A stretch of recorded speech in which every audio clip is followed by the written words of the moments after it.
আমাদের মধ্যে রয়েছেন রহরা রামকৃষ্ণ মিশন আশ্রম স্কুল উচ্চ বিদ্যালয়ের মাননীয় প্রধান শিক্ষক স্বামী মুরলীধরানন্দজি মহারাজ।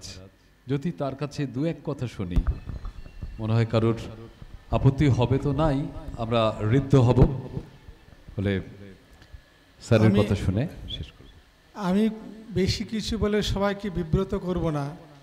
আজকের দিনটি আসলে ঠাকুরের এই শ্যামসুন্দরে আসার 150 বছর আগে ঠাকুর এখানে এসেছিলেন। সেই দিনটিকে উপলক্ষ করে আজকের অনুষ্ঠান, না অন্য কোনো নয়। এবার আমরা জানি শুধু ঠাকুর খালি এই যে শ্যামসুন্দরে দর্শনে এসেছিলেন তা নয়, এই নদীর পাড়ে, এই গঙ্গার পাড়ে বহু জায়গায় তিনি এসেছিলেন। তার চরণ স্পর্শ এই গঙ্গার পাড়ে পাড়ে যেন চরণধুলি যেন বিছিয়ে রয়েছে। যারা আমরা এই গঙ্গার পাড়ে আছি আমরা সবাই ধন্য, কারণ অ্যাকচুয়ালি খর্দা বলতে এই গঙ্গার পাড়কেই বোঝায়। এই গঙ্গার পাড়ে যে ঘাটগুলি আছে যেন আমাদের সেই হচ্ছে বারাণসীর যে ঘাটগুলি সেই সমতুল্য বলে মনে হয়। এত ঘাট এখানে খর্দার এই গঙ্গার তীরে তীরে আছে। আমি ঠাকুরের সম্বন্ধে আমরা প্রথম থেকে অনেক কথা শুনলাম। আমরা বসে বসে সেই 4:30তে বেরিয়েছি, এখানে 5টা এসেছি, সেই শুনলাম। সব থেকে আমার একটা প্রাপ্য হয়েছে, আমি শ্যামসুন্দরে আরতি কোনোদিন দেখার সৌভাগ্য আমার হয়নি। আমি একদম সরাসরি বসে একদম প্রাণ ভরে আমি আরতি দেখেছি। এটা আমার জীবনের একটা বড় সৌভাগ্য। তাই ঠাকুরের সম্বন্ধে আমি আর বেশি কিছু বলবো না, শুধু বলবো তাঁর কথা যিনি আয়োজন করেছেন, শুধু তাঁর কথা বলবো। অর্থাৎ বলবো আমি শেখরবাবুর কথা।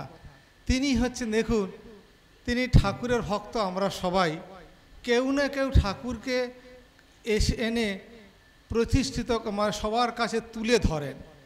আমাদের যে এখানে ঠাকুর যে এতবার এসেছেন, কিন্তু শেখরবাবু দেখুন সেটাকে সবার কাছে তুলে ধরলেন। আজকে যদি এই রকম একটা আয়োজন না হতো আমরা কিন্তু এত জানতে পারতাম না।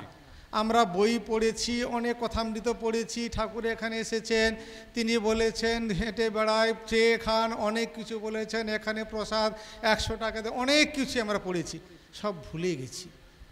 আজকে শেখরবাবু বা তাঁর যে সহযোগী যারা মেম্বার আছেন, সদস্য যারা আছেন, তারা আয়োজনটা করেছিলেন বলে আমরা সেটা আবার শুনতে পেলাম, আমরা সেটা আবার আমরা জানলাম। এই জন্য শেখরবাবু বা তাঁর যে যিনি এই সুন্দর একটা যে আয়োজন করেছেন যারা, তাদেরকে সবাই অসংখ্য শ্রদ্ধা নমস্কার জানাই। আমি শেখরবাবুকে আগে জানতাম না। আমি একদিন আমাদের খর্দা থানাতে এসেছি, আমাকে স্কুলের কাজে আসতে হয়। আমি দেখলাম সুন্দরভাবে খর্দার ঐতিহ্য ওখানে সাজানো। আমি কে করেছে? ওখানে তখন মৃত্যুঞ্জয়বাবু তখন ওসি ছিলেন। আমি বললাম, নাম বললেন, ভুলে গেছি।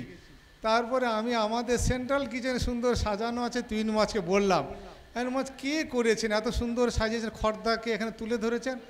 বলে শেখরবাবু। আবার উনি আবার আমাদের মহারাজ বললেন, আমাদের সুবীরানন্দজি মহারাজের খুব কাছের লোক। আমি তাহলে খুব ভালো হয়েছে, আমি ধরি শেখরবাবুকে।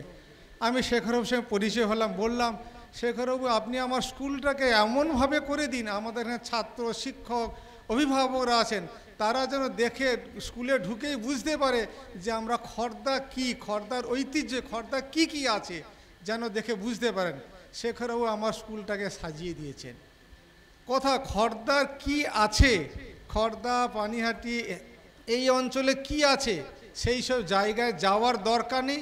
শুধু রহরা হাই স্কুলে যাবেন, গিয়ে দেখবেন যে খর্দাতে কি আছে, দেখলেই বুঝতে পারবেন। সেটা আমাকে শেখরবাবু করে দিয়েছেন। তাই আমি শ্যামসুন্দরের কাছে অনেকক্ষণ বসে আছি, ঠাকুরের কাছে তো তাকিয়ে আছি। আমি শুধু এই প্রার্থনা করছিলাম যে যেটুকু কাজ বাকি আছে শেখরবাবু যেন খুব শীঘ্র করে দেন।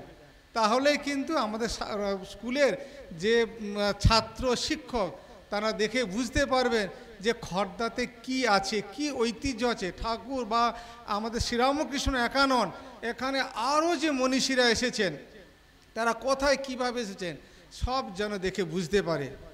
তাই আমি ঠাকুরের কাছে প্রার্থনা করি, আমি শ্যামজির কাছে প্রার্থনা করি যে শেখরবাবু যেন দীর্ঘজীবী হন, তার যে কাজ বাকি আছে তিনি যেন সম্পূর্ণ করতে পারেন, আর তার যে সহযোগী যারা আছেন তারা তো সহযোগিতা করছেন, একা একা তো কোনো কাজ হয় না, সহযোগিতা করছেন, যেন তারাও যেন সহযোগী করেন আর শেখরও শীঘ্র যেন সব কাজ যেন সম্পন্ন করেন।